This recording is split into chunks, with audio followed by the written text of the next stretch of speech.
आफू आफ्नो पीडा लुकाएर ओठमा मुस्कान छर्ने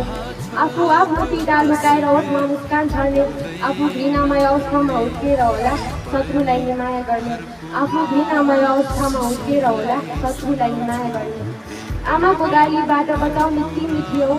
आज आफन्तको तुच्छ बोली आफ्नै छिमेकीको हृदयबाट हामीले कसले बचाउने जो छोराछोरीले खाएको देखेर हराउँछ भन्ने तिमी थियौ आज खाना खाऊ छोरी भनेर बाबाले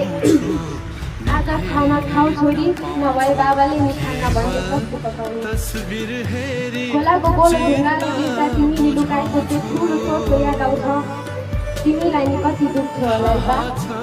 तिमी जस्तै पैसा कमाउन सहर जाने सल्लाह गरेका काले देख्दा तिमी रुँदै गाडी चढेको याद आउँछ तिमीलाई नि परिवारसँगै बस्न मन हुन्छ होला थाहा छ तिम्रा गुणगान र तिम्रा बारेमा लेखेको तिमी सुन्दैनौ तर किन सुन्छौ जै लाग्छ तिमीले बुन्न बाँकी छोडेका डोकोहरूले तिमीलाई कति सम्झिन्छन् होला सहरबाट घर आई बुन्छौ कि जै लाग्छ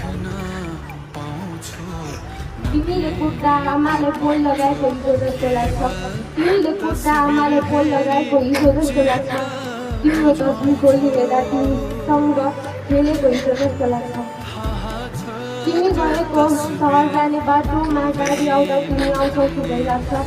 तिमी गएको सहर जाने बाटोमा गाडी आउँदा तिमी आउँछौ कि लाग्छ तिमीले गुनगुनाएको लय कहीँ कतै गुनगुना तिमी मेरो सामु आएर आउँछौ कि लाग्छ बाकसमा लास बोकेको फिल्ममा देखेको थिएँ आज मेरो सामु बाबाले बाकसमा ल्याएर कतै आँखामा कतै मुटुमा देखे जस्तो भयो आफ्नो परिवारलाई खुसी दिन सहर छिरेका मेरा बाकसमा आउँदा बाको सास मलाई बाकसभित्र घुसेको जस्तो भयो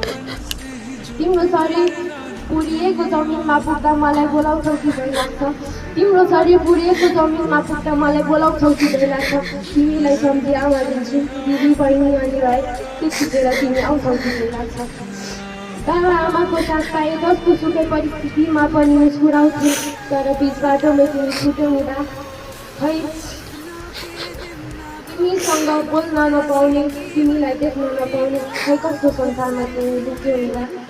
भगवान् बाबालाई हामीबाट छुटाउनु पर्ने त्यस्तो गल्ती गरेको छैन जस्तो लाग्छ भगवान् बाबालाई हामीबाट छुटाउनु पर्ने त्यस्तो गल्ती गरेको छैन जस्तो लाग्छ साथीभाइले बाबा भनी बोलाउँदा हाम्रो पनि बाबा मरेको छैन जस्तो लाग्छ साथीभाइले बाबा भनी बोलाउँदा हाम्रो पनि बाबा मरेको छैन